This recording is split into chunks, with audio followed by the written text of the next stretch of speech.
Se formará una dana en las próximas horas. Ojo, porque esa dana irá desgajándose. Puede haber incluso inundaciones. Seguimos pendientes.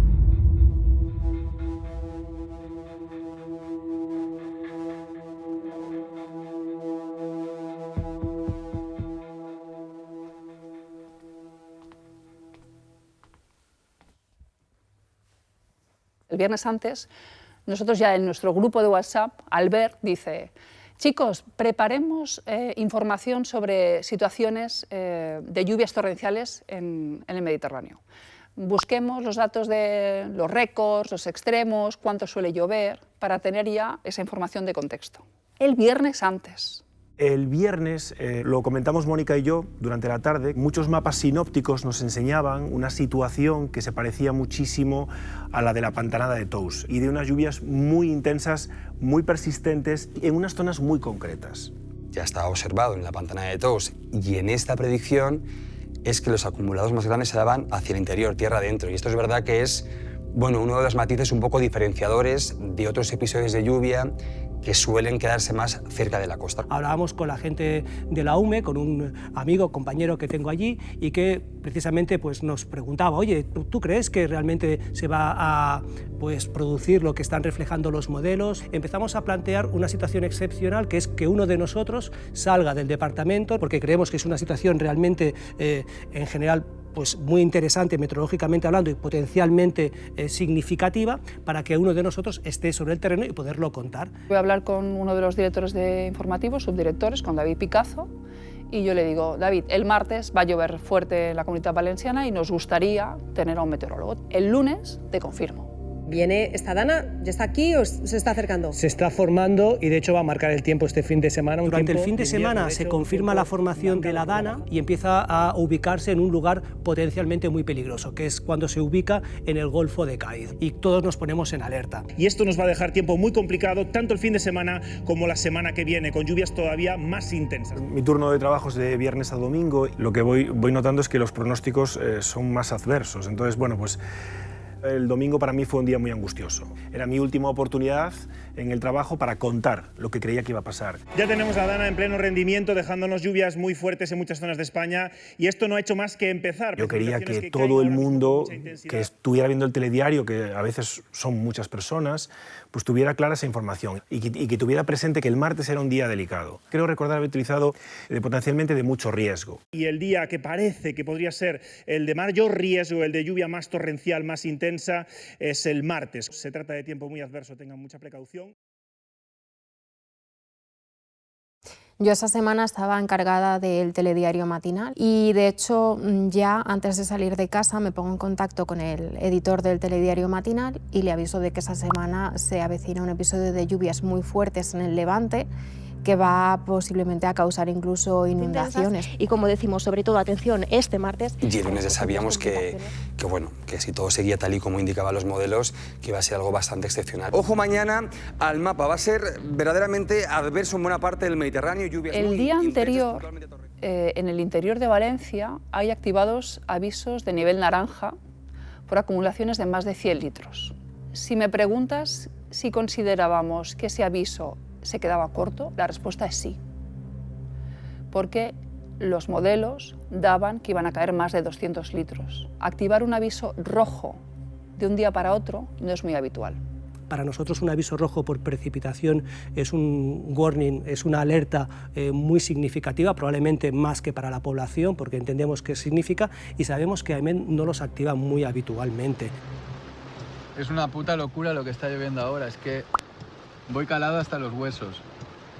Nos hemos tenido que meter aquí porque la dirección consideró que era una buena idea que uno de nosotros se dirigiera a Valencia y me lo propuso y no me lo pensé. Probablemente el peor día de esta dana en la Comunidad Valenciana, con avisos que ahora mismo se acaban de activar hasta de nivel rojo en algunos puntos de esta comunidad. Yo tuve que contarlo de viva voz. El mapa todavía no aparecía con ese aviso rojo activado, era algo muy reciente.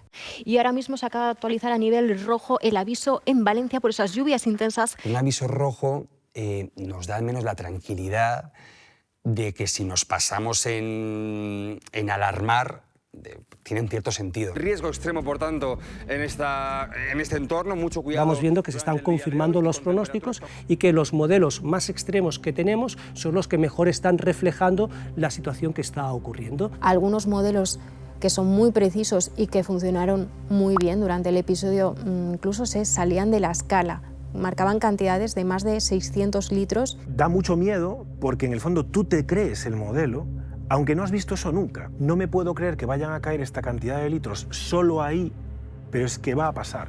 Y luego supimos que las cantidades eran mucho mayores, lo que pasa es que las estaciones se habían quedado ya sin conexión. Y estamos justo en ese punto, en el punto en el que esta mañana ha desaparecido ese camionero, sobre las 9 de la mañana. Andrés es meteorólogo, Andrés no es periodista. Andrés iba a hablar de la lluvia que estaba cayendo y de sus consecuencias en términos meteorológicos. No nos esperábamos que Andrés acabara haciendo de reportero. Desde las 9 no coge el teléfono.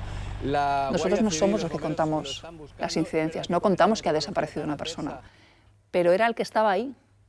De todos los periodistas, estábamos nosotros. Para que se hagan una idea, 300 litros es lo que llueve en la ciudad de Alicante. Ya acabo mi última intervención y me despido del equipo. Empieza a verse que la cosa se está poniendo muy fea. A partir de las 9 hablé muchas veces con él porque la situación estaba muy complicada, él estaba allí con su coche. En mi cabeza pues vienen un poco instrucciones contradictorias. La primera, digamos, el primer reflejo que tengo es intentar salir, da igual, hay agua, intenta salir. A ver, mi situación es esta, yo tengo el coche aquí aparcado, ¿vale? Y como veis, pues mira, cada vez hay más agua. Pero afortunadamente, porque me salvaron la vida, me empezaron a gritar con insistencia, sal del coche, deja el coche, no es pot passar, no es pot passar. Bueno, he conseguido llegar a la terrena, así que me quedo con ellos. El coche que le den por el saco, lo he dejado ahí y que sea lo que Dios quiera. Me quedo aquí con la terrena que la tenemos en alto y de momento esta zona no está tan inundada.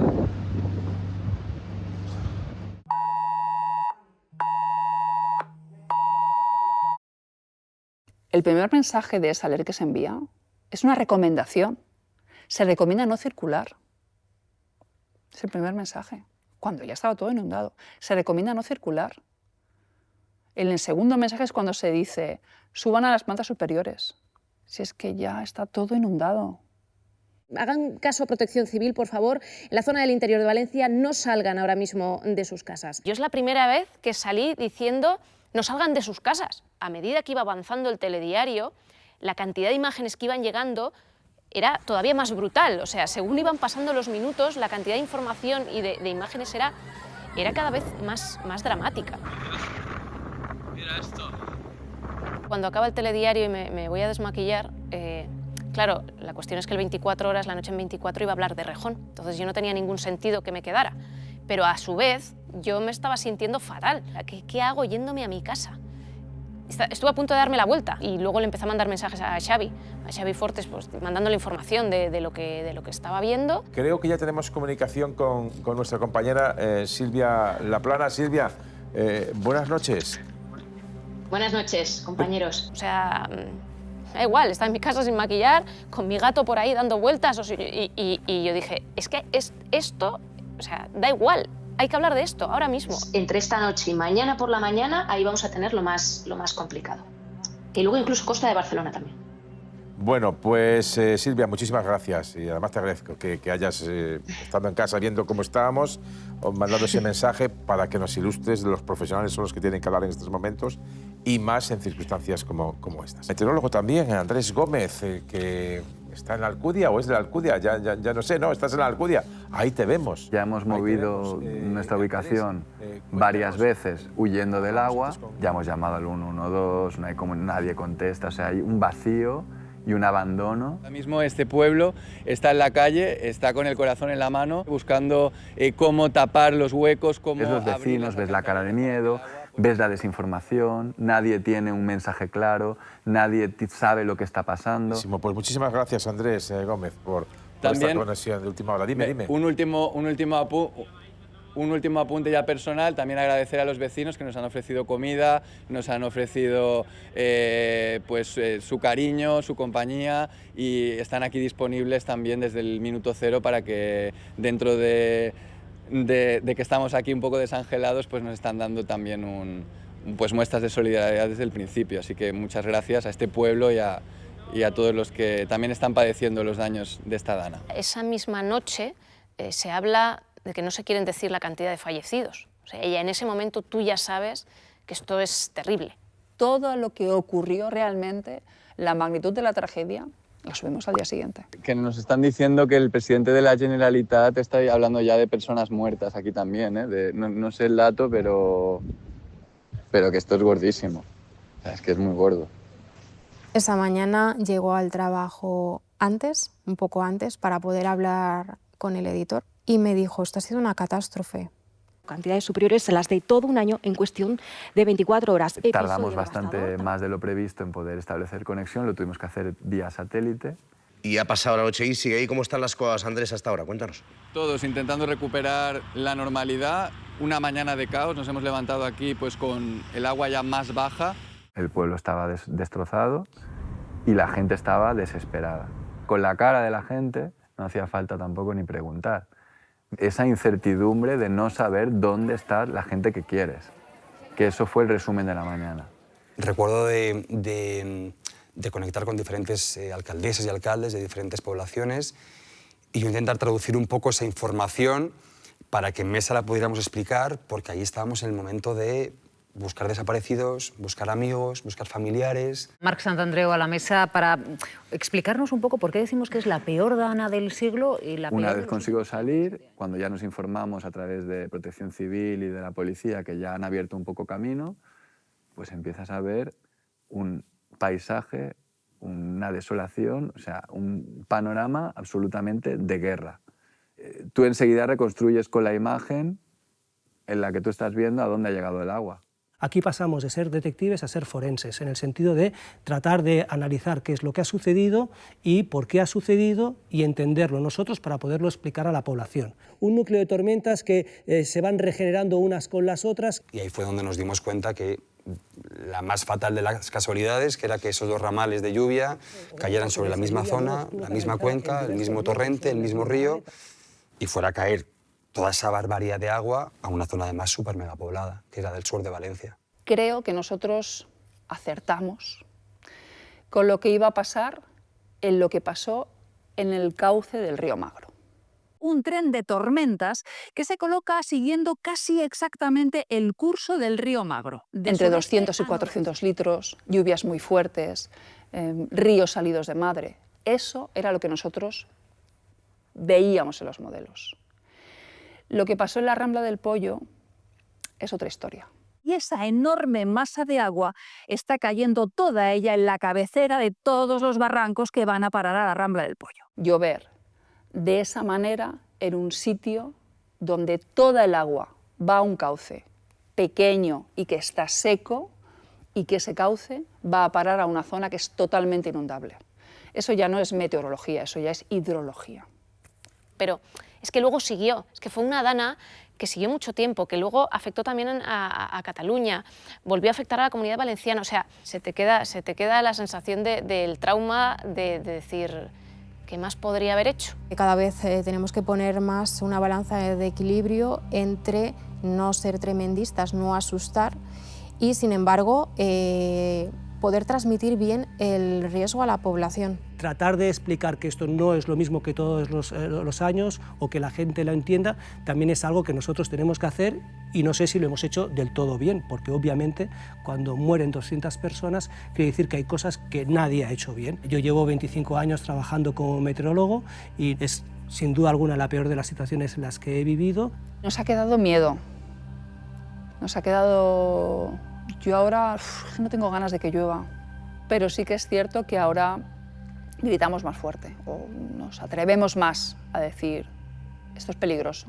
Yo sigo enfadado porque creo que hay muchísimas cosas que se hicieron muy mal, algunas por desconocimiento, otros por irresponsabilidad, y creo que lo mínimo que podemos exigir a día de hoy, un año después, es que se depuren responsabilidades y que las muertes, entre comillas, no sean en vano. Estas situaciones, lamentablemente, a marchas forzadas nos enseñan que los protocolos tienen que seguir cambiando conforme está cambiando el clima, que nos tenemos que adaptar a comunicar este nuevo escenario climático. Estamos en un nuevo escenario que además va a ir a más y que tenemos que prever para poder adaptarnos, para en todo lo que podamos poder mitigar también, ¿no? ese nuevo escenario el que vivimos y que nadie se quede fuera.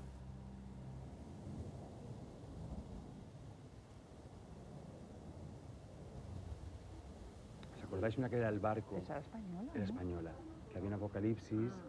Yo empecé a ver una que se llamaba El último hombre en la Tierra, algo así. Un tío que de repente había habido algo, que se había muerto todo el mundo. ¿Y solo quedaba él? Y solo estaba él. Luego no era muy buena la serie. Pero ¿Española? No, en Estados Unidos. Es que española. Eres el último hombre en Torremolinos. Pues perfecto. Un abracete. Yo no he vivido un año igual que este como meteorólogo, empezando o acabando, mejor dicho, por un verano que ha sido yo creo que cruel, ¿no? Con las olas de calor extremas, los incendios devastadores y empezando por este 29 de octubre. Y Mónica, nosotros que compartimos despacho, ¿cuántas veces has dicho este año se va a liar, esto puede ser gordo, tiene mala pinta? O sea, yo tengo la sensación de que este año está siendo especialmente brutal, pero sí que es verdad que yo he notado, porque ya tengo una edad, he notado eso, ¿no? que todo ha ido cambiando y me acuerdo que empezamos a hacer, pues nosotros hacíamos un grafismo cuando se batía un récord de calor, ¿no? Y hacíamos el récord de calor y hacíamos el grafiquito, ¿no? Y luego pues se batía otro récord de calor de forma esporádica y hacías uno nuevo. Y yo recuerdo en 2015 cuando escribí un WhatsApp al grupo y dije, he hecho un máster para los récords. Una plantilla. O sea, claro, ya he hecho una plantilla. Entonces en ese momento dije, ostras, he hecho una plantilla para los récords. O sea, el batir récords ya no es una cosa excepcional, sino que es la nueva normalidad, ¿no? Del COVID, esa terminología del COVID, pues eso ya, esto ya ha cambiado. Claro. Y pese que hay gente que aún sigue pensando que no, este verano lo decíamos, que en Sevilla, por ejemplo, se han batido el récord de días con más de 40 grados, 30. Y sigue habiendo gente que dice que el calor de Sevilla es el de toda la vida, el de siempre. Pero, Carme, hay datos no, están los datos, está la ciencia, que avala esto, que estamos en un nuevo clima, un nuevo escenario, un nuevo escalón. Pues sí, totalmente. Yo os escuchaba y decía, es que, a ver, en realidad la Organización Meteorológica Mundial empieza a hablar de que está preocupada en el año 80. O sea, por tanto, llevamos 45 años. O sea, que hay literatura que habla de esto hace años. Claro, y una de las cosas que me pregunto cuando veo la televisión y veo los récords, digo, hombre, es que vamos a tener récords continuamente. Claro. Porque, claro, si la temperatura media indiscutiblemente está aumentando, pues es muy probable que cada mes batamos el récord respecto a los años anteriores, ¿no? Quizá tendríamos que tomar ahora otro periodo para poder hablar de récords, porque si no, siempre estaremos hablando de récords. Y entonces todas las personas se acostumbran, ¿no? Fijaros que a nivel medio, el año pasado se superó la temperatura de 1,5 grados. Claro. Ese 1,5 que era a lo que no queríamos llegar. O sea, y que además esto no solo se nota en España, sino, Javier, que tú que has viajado por 17 países, ¿no? Para reconstruir esta serie documental Hope, has visto que hay muchas comunidades más allá de España que siguen o que están enfrentándose a retos que nunca se habían enfrentado, a fenómenos nuevos, por ejemplo. Si es que esto es un desequilibrio climático global que ha pasado de ser algo que decían los científicos que iba a pasar a ser algo que vivimos las personas en nuestra cotidianidad y que es algo que, a no ser que seas militantemente no quieras creerlo y te empeñes en no creerlo, todo el mundo está viviendo que esto no es normal. Desde el campo con los cambios en los regímenes de lluvias, esta nueva situación de sequías alternadas con inundaciones que están destrozando las cosechas en todo el mundo y lo hemos visto en África, en la India, en México, como la gente te dice, estamos ante una nueva situación que no es el clima en el que hemos prosperado durante tantos siglos. Entonces es una cuestión innegable, absolutamente, ¿no? Y que... Tu abuelo incluso, o sea, algo más personal y cercano, que tenéis unos campitos de olivos, ¿no? La primera vez en la vida de mi abuelo, que tiene 96 años, que ha ido al supermercado a comprar aceite, porque nunca hemos comprado aceite en la familia, porque solamente lo producimos para nuestro consumo, pero nunca nos ha faltado. Hay años un poco peores, años un poco mejores. Y hemos tenido 2 años consecutivos con 0 cosecha. Y esto se da cuando en abril en la floración hacen 40 grados y se queman las flores y ya luego no hay cosecha. O cuando se tira 3 meses sin llover y se seca el suelo y las aceitunas arrugadas se caen antes de engordar. Lo decía muy bien también antes Karma, que al final todo esto que está ocurriendo ya estaba en la literatura, de los 80 y de los 90. Entonces a mí me da la sensación de que lo que sigue habiendo a día de hoy, 2025, es un vacío, una desconexión, ¿no? entre la ciencia, el conocimiento, las decisiones políticas y, por ende, la sociedad. Y el claro ejemplo fue lo que pasó, por ejemplo, el día de la Dana, el 29 de octubre. Esto podía preverse, de alguna forma, el desastre, ¿no? Meteorológico que podía llegar a ocurrir en algún momento. Y, en cambio, en toda la cadena de actores y de factores que intervinieron, hubo muchísimos errores. A día de hoy están aún depurándose responsabilidades. Pero si empezamos por el principio, por ejemplo, porque yo esto lo he pensado muchas veces, ¿crees que hubiera cambiado algo si la EMET hubiera redefinido sus avisos? Si hubiera, por ejemplo, habido un aviso negro, de algo excepcional. O sea, esto nunca se ha visto, aviso negro. Sí que podemos tener que cambiar los avisos meteorológicamente o a largo plazo climáticamente. La situación ha cambiado. Y sí que ya tenemos pruebas, tenemos evidencias de que están aumentando la intensidad de los episodios de lluvia, aparte de la temperatura de la que he hablado antes. De todas formas, es que un aviso de 400 milímetros, me da igual si no está la gente preparada, que sea de 400, de 800 o de 700. Hay que pensar que cuando hubo el huracán Mitch, eso algunas personas les recordarán, del huracán Mitch. En algunos lugares no se dio aviso.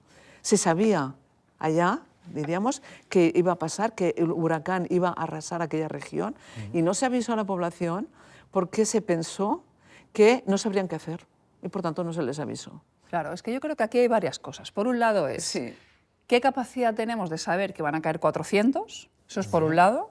Luego, una vez tienes la certeza, la que nos permite la meteorología como ciencia, pero una vez tienes la intuición de que pueden caer esos 400, ¿qué daño puede hacer esos 400 litros? Porque claro, no es lo mismo 400 litros en la cabecera del pollo que 400 litros en Gandía, que toda el agua desagua. No es lo mismo. Entonces, saber ese agua, dónde cae, qué es lo que puede provocar y luego cómo se lo contamos a la gente y qué hay que hacer con esa información. Claro. O sea, la fatiga que a lo mejor también puede crear, por ejemplo, ¿no? A veces el exceso de avisos, de decir, creamos una nueva normalidad, ¿no, Javier?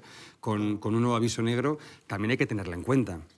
Claro, sí, pero es una cuestión que es mejor estar informado de lo que puede pasar a no avisar y que de repente pase, ¿no? De alguna forma yo prefiero, si mi casa está en una zona inundable o van a caer 400 litros en mi región, saber que ese día, por si acaso, pues si tengo el coche no lo dejo en no sé dónde, me subo, no voy a viajar, me voy a quedar en casa, voy a estar prevenido por si acaso. Te voy a poner un pero. ¿Cuántas veces a los meteorólogos nos critican cuando no se cumple pronóstico? Ya lo sé, ya lo sé. Cuando se emite un aviso y luego no se cumple. Cuando no has podido llevar a tu niño al colegio y luego no ha llovido.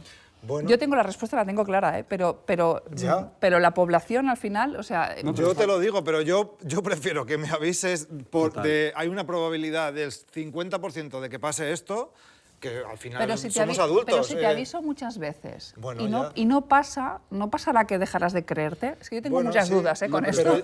Pero ya hemos visto, pues por ejemplo, con lo que ha pasado hace unas semanas en Valencia, que ya la gente ha dicho, ostras, me lo tomo en serio, ¿eh? ¿Cómo se educa a la sociedad para que entiendan que hay ciertos peajes que tienen que pagar? Que estamos en un nuevo sistema. Entonces, sí, aquí es la pregunta del millón, ¿eh? Porque realmente, o sea, tanto cuando estamos hablando de cambio climático como cuando estamos hablando de riesgos y concretamente el de inundaciones, que es uno de los más importantes que tenemos en España, la población, la concienciación es fundamental. Y luego entraríamos también ya desde las propias administraciones. Y decir, bueno, en los colegios será necesario enseñar a los niños, como se hace en Japón. Bueno, pues ¿a qué riesgos? Ahora. Claro. Hay un plan estatal claro. en primaria, secundaria y bachiller dar una información, un dossier. Sí. De qué hacer en caso de esto, para que tú sepas, automatizando lo que tienes que tener en cuenta, ¿no? Eso es fundamental. Pero luego hay que bajar a escala local. A escala local es, claro, el pueblo, la ciudad donde yo estoy, bueno, pues allá hay unas zonas que son específicas de riesgo y allá no puedes ir. Y si hay una inundación tienes que subirte a aquel lugar. Por tanto, aquí ya tendríamos que tener también ya planes de evacuación. ¿Y estos planes que decís, creéis que tienen que ser recomendados, por ejemplo, el de evacuación, o tienen que ser ordenados? A ver, yo estaba pensando, cuando estabais hablando de esos protocolos y tal, podíamos basarnos en los protocolos de incendios, o sea, de incendios en los edificios, en cualquier empresa, por pequeñita que sea, tiene que tener su protocolo de incendios. Y la gente tiene que tener una formación de dónde tienes que irte y tiene que haber una escalera por la que puedas bajar y tiene que haber toda una serie. Porque yo también me planteo muchas veces que cuando se emite un aviso, quien sea, emite un aviso. Vayamos a partir de que el aviso sea emitido de forma correcta y con el tiempo suficiente. Se emite un aviso y llega a una residencia geriátrica, que lo hemos hablado muchas veces, ¿no? Llega a una residencia geriátrica. En la residencia geriátrica, ¿quién decide que hay que subir los abuelos a la segunda planta? ¿No? Los avisos tienen que estar orientados a impacto. Exacto. Y tienen que estar muy adecuados los protocolos a las personas a las que va a impactar ese riesgo. Da la sensación como que los mensajes de alerta, ¿no? Los protocolos, no sabían bien dónde se emitían y a quiénes se emitían. O sea, tú no puedes decirle a alguien... ¿Y qué esperabas que hiciese la gente exactamente, no? Sube a una última planta cuando a lo mejor yo vivo en un bajo y no tengo nada más por encima. O hace una evacuación horizontal y soy una persona que estoy en silla de ruedas y no tengo a nadie a mi cargo. O sea, hay que entender muy bien con una prevención, ¿no? ¿Cómo hacer esto? Pero eso yo, justamente con los incendios forestales, sí que hay un momento en el que se dice todo este pueblo... fuera, porque hay un riesgo demasiado alto y les llevamos a un polideportivo seguro y porque hay un riesgo X de que las llamas lleguen al fuego y sea demasiado tarde pero para... ¿por qué pasa ahí, por ejemplo, Javier, o en el volcán de La Palma? Son los dos casos que sí se obligó a una evacuación. Y no pasa, por ejemplo, con las lluvias. Porque no vemos que el riesgo tan inminente. Hay una variabilidad tal de que no puedes estar... No es un fuego que va avanzando y lo vas viendo directamente. ¿no? Claro, yo ahí creo que es distinto en el sentido de la evacuación, en el caso de la Dana, por ejemplo, de Valencia, la evacuación en el momento en el que nos damos cuenta de que ya hay un riesgo inminente, esa evacuación horizontal, por ejemplo, ya no era posible. Claro, pero tú no puedes pedirle a un pueblo que evacúe en un incendio cuando tienes la llama ahí. O sea, tú tienes que entender la dirección del viento y ya, imagínate, a 2 horas de previsión de que ese incendio llegue, evacuar. Entonces, con las lluvias, que sabemos que es una segunda derivada, ¿no?, de un riesgo, porque al final la lluvia no causa el riesgo, sino la inundación. Claro.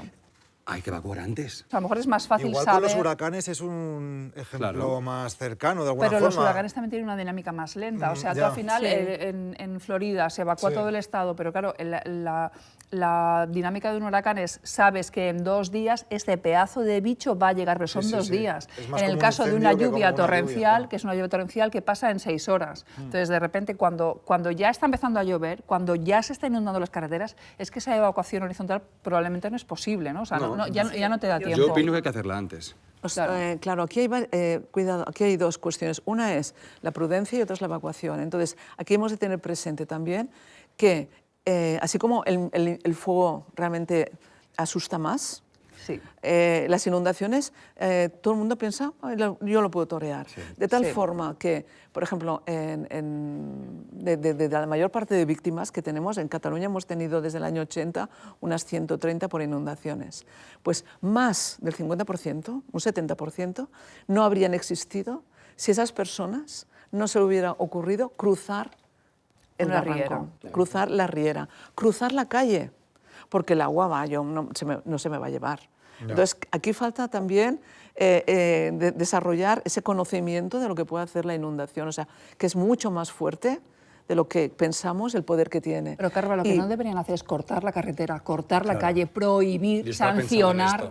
Sí, tienes razón, lo de prohibir perfectamente, ¿sabes? Pero Totalmente, pero a veces no da tiempo en según Ya. qué localidades. Ya. O sea, entonces, una cuestión es esto, que la gente sepa. Entonces, ¿qué cadena de protocolos haríais? Como la óptima, o sea, ¿por dónde empezaríais y por dónde acabaríais para que esto no ocurriera? O sea, yo en este momento, si tuviera que empezar, lo primero que empezaría es con la población. Y además, cuando te vayas a comprar una casa, mira la cartografía de zonas inundables. Claro. Es decir, aquí empezaría por O sea, una empoderar a la concienciación. población para que fuera, Lo ¿no? has tuviera dicho más conciencia de perfectamente. ello. Es Y lo primero de entender todo, ¿eh? estos mapas de zonas inundables que todos los tuviéramos en mente 3 alrededor. millones viven, ¿eh, Javier? 3 millones de personas viven aún en zonas Sí, inundables. no, pero que tú sepas si vives en tal pueblo, pues las zonas peligrosas. Pero esto es en nuestro nivel. Y en el nivel de arriba, que es Claro. aquellos que quieren protegernos, que tienen que protegernos, ¿cómo cambiamos sus protocolos? Yo creo que sí que se puede hacer mejor lo que es la emisión del aviso, pensando en que la DANA de Valencia nos tiene que servir de algo. O sea, esa emisión del aviso se puede hacer mejor. Entonces, yo creo que, por un lado, AEMET o el Servicio Meteorológico Autonómico, quien sea, tiene que trabajar de forma más íntima, más ligada con la institución ejecutora, que sería, por ejemplo, Protección Civil, ¿no? Y entonces ahí, o sea, ese aviso tiene que salir de un órgano o de un ente o de algo que sea conjunto, un órgano en el que está el meteorólogo, está el hidrólogo, las confederaciones hidrográficas que saben exactamente esa agua que ha caído, dónde va a parar y qué torrente puede inundar, ¿no? Y el de Protección Civil, que es el que tiene las capacidades de decir, pues yo voy a avisar la localidad de aquí para que la policía local salga con las sirenas, lo que sea. Claro. Siempre hemos hablado de los avisos que se hacen en Estados Unidos. En Estados Unidos los avisos tienen como 3 partes muy concretas. Primera parte, ¿qué puede pasar? Inundación. Inundación peligrosa, granizo violento, tormenta violenta, o sea, algo que sea, ¿qué te puede pasar a ti? O sea, tú corres en riesgo porque puede haber una inundación. ¿Dónde? Porque al final es ¿dónde? Nosotros hablamos muchas veces de los avisos de AEMET, ¿no? Los avisos de AEMET son demarcaciones que son desconocidas. El litoral sur de Valencia, ¿qué es? Mi pueblo es litoral sur de Valencia. O sea, eso al final es un poco, o sea, ¿dónde es? De aquí a aquí, de Oliva a Gandía, o sea, algo muy concreto. Y tercero, ¿qué tengo que hacer? Suba a la planta superior, no salga a la calle, no conduzca. Cosas muy claras. Al final es verdad que una sociedad preparada realmente es aquella que conoce perfectamente su exposición al riesgo, su vulnerabilidad, que tiene una política firme con protocolos bien definidos y planes estratégicos, ¿no?, para poder protegerse, que es con el caso de Estados Unidos, algunos estados, y Japón. O sea, Japón sabe perfectamente, desde pequeños se educan a saber cómo protegerse, evacuar, confinarse ante un terremoto o ante un tsunami. Tienen protocolos clarísimos. Todo el mundo sabe lo que le toca hacer en el momento en el que suena la señal, ¿no? Ya sabes, pues activo mi protocolo. Pues es verdad que eso es algo que no nos ha hecho falta aquí hasta que estamos en este nuevo escenario en el que el clima cada vez es más violento, más poderoso y más impredecible, claro. Y es verdad que, muchos años, durante muchos años, que das charlas sobre meteorología y tal, y la gente pregunta, ¿no? ¿Y aquí por qué no se hace como en Estados Unidos? Y yo siempre he dicho, nosotros no nos hemos dotado de un sistema de alarmas como los Estados Unidos, yo qué sé, por los tornados, porque nosotros no tenemos tornados. No. O sea, es una frase que yo he dicho muchas veces, ¿no? Es que, claro, nosotros no tenemos un clima tan adverso como el suyo. Ahora ya sí. Claro.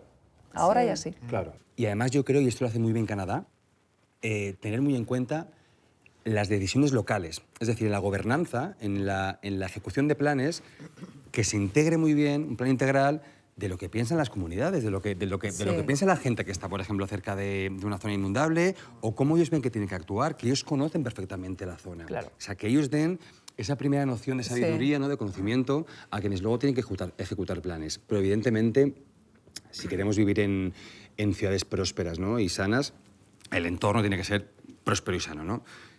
¿Qué le diríais mañana a vuestros ayuntamientos, a todos los de España, qué tienen que hacer para que ese entorno sea realmente próspero?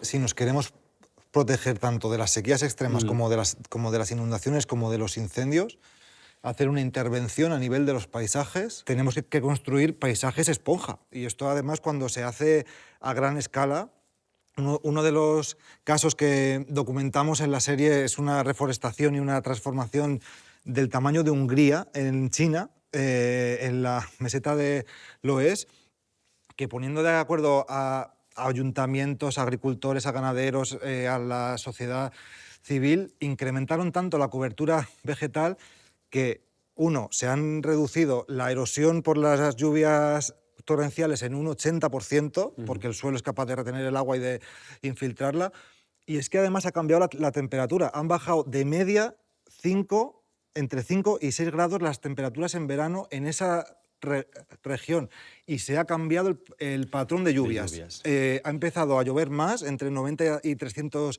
litros por metro cuadrado al año más, y se ha modificado el fenómeno de sequías, inundaciones. Pero es algo que ya se está haciendo en España, porque yo que soy súper fan de la serie de Javier, de Hope, hay un ejemplo, ¿no?, en España, en Andalucía o en Murcia, ¿no?, Sí, que se está haciendo en el también. altiplano de Murcia, Granada y Almería. Sí. ¿Y cuesta que la gente se convenza de esto, de hacerlo? Pues fíjate, ahí están avanzando a una velocidad. Ya son 500 agricultores y ganaderos inspirados en el caso de China, ¿eh? Y ya gestionan 20.000 hectáreas con esta visión de vamos a reverdecer, a refrescar nuestra región, y esto además nos va a proteger. O restauramos la tierra física de nuestro país, o esto va a ir solo a peor, porque estamos en el principio además.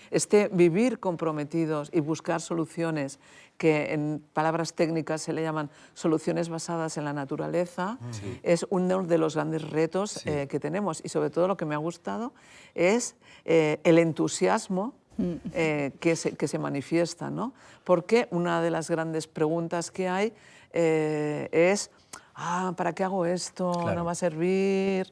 Claro, entonces, es convencemos- bajar a lo local. Pero ¿cómo convencemos, Karma, a la gente justamente de esto? De que esto no es un sacrificio, de que es una oportunidad. O sea, que es un win-win, salimos ganando todos. O sea, ¿cómo convencemos al agricultor, al ganadero, al vecino, de que esto es una buena idea? Pues mira, aquí es que por un lado estaría esa formación de la que hemos hablado, general, luego convencerle de que cualquier cosa que haga es una cuestión que va a ser útil, por tanto vale la pena que me comprometa.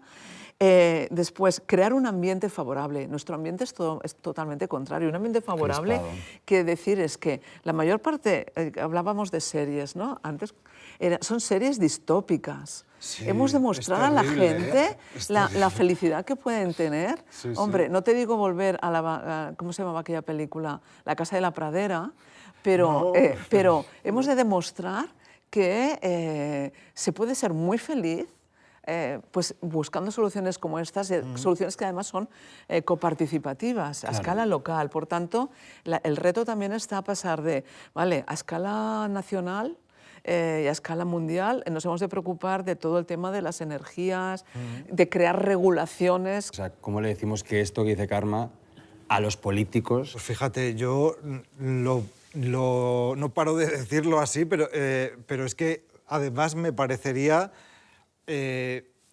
un pelotazo a nivel electoral para el partido que lo quiera llevar. Yo también lo creo, ¿eh? Es decir, quien sea capaz de, en estos tiempos de incertidumbre, de distopías en nuestras cabezas, de colocar una imagen deseable, unificadora, optimista, realista, capaz de transformar y que puede unir a la sociedad tan dividida en una cosa que todos compartimos, porque todos queremos un paisaje más seguro, más verde, con más agua, con más abundancia, pues yo creo que tendría muchas posibilidades de aumentar sus votos. Y yo creo que es algo, además, necesario para coser las brechas que se están creando por estas polarizaciones y esta división, y unirnos más allá de nuestras diferencias en cosas en las que sí que se pueden compartir. Y además yo creo que siendo muy pragmático, se puede apelar fácilmente al bolsillo. También, por porque supuesto. sale mucho más caro no hacer nada que hacerlo. Totalmente. Pues es que lo decía antes Javier, tú imagínate que tú reverdeces tu entorno. Pasas a tener 5 grados menos, que es lo que se llaman ciudades, efecto isla de calor. Es que a lo mejor no tienes que poner ya el aire acondicionado todos los santos días en verano. Lo que pasa es que es verdad que ahí, volviendo a la política, yo sí que tengo la opinión de que estos procesos o proyectos a largoplacistas, dan menos rédito político, ¿no? O sea, o ves la inmediatez, Bueno, que claro, o les cuesta un poco más. Es que son 4 años. Claro, claro.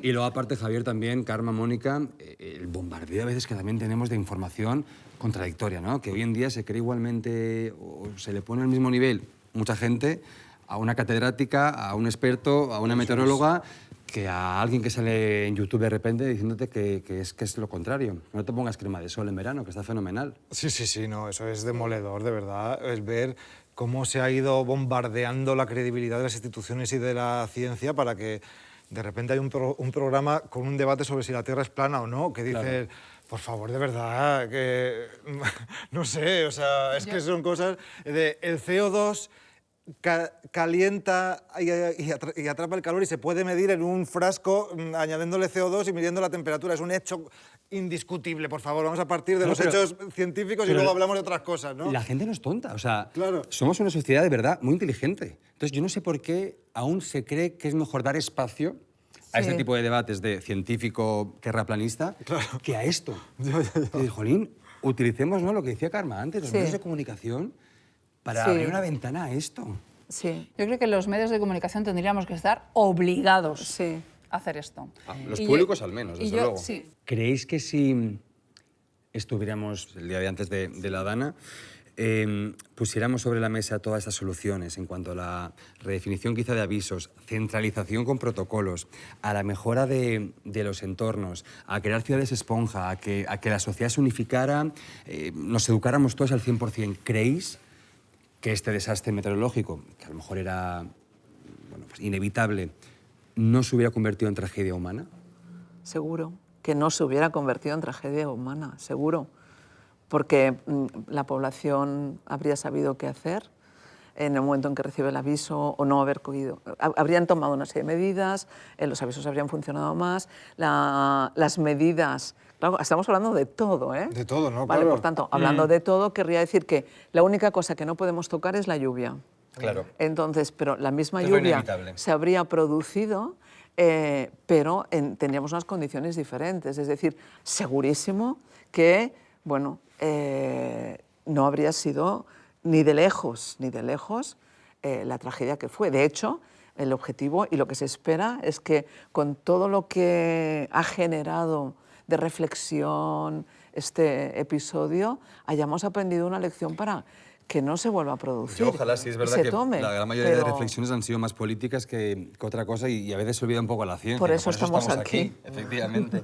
Yo voy a hacer referencia a un vídeo que subió un agricultor de viñas que estaba en transición hacia la agricultura regenerativa y tenía la mitad de su campo con el suelo desnudo y la otra mitad regenerado con cubierta vegetal. En la mitad en la que el suelo estaba desnudo había arrasado, se veían unas zanjas así de profundas, y en la que estaba cubierta por vegetación parecía que no hubiese caído una gota de agua. Estaba en serio, y se puede ver, y él te lo dice, aquí no se ha llevado ni un gramo de tierra. Si transformamos nuestros paisajes son capaces de absorber ese exceso de lluvia y que el potencial de un evento como este sea muchísimo menos peligroso y que se minimicen tanto las pérdidas materiales como las vidas. Claro. Yo creo que sí, por supuesto. Yo creo que lo podríamos... las inversiones de las que hemos hablado, ¿no?, las actuaciones de las que hemos hablado, hay muchas que son de un largo plazo o un medio plazo, ¿no?, que estamos hablando de años, ¿no? Pero hay cambios que se podrían hacer mañana, como es la alerta temprana, que a lo mejor no hubieran salvado todas las vidas, pero muchísimas, seguro que sí, seguro. Ojalá esto, lo que hemos puesto sobre la mesa hoy, llegue a las manos de los que tengan que llegar, ¿no? Que presionemos un poco para que este cambio que decimos se acelere y que el cambio sea real y que, sobre todo, nadie se quede atrás. Pues muchas gracias.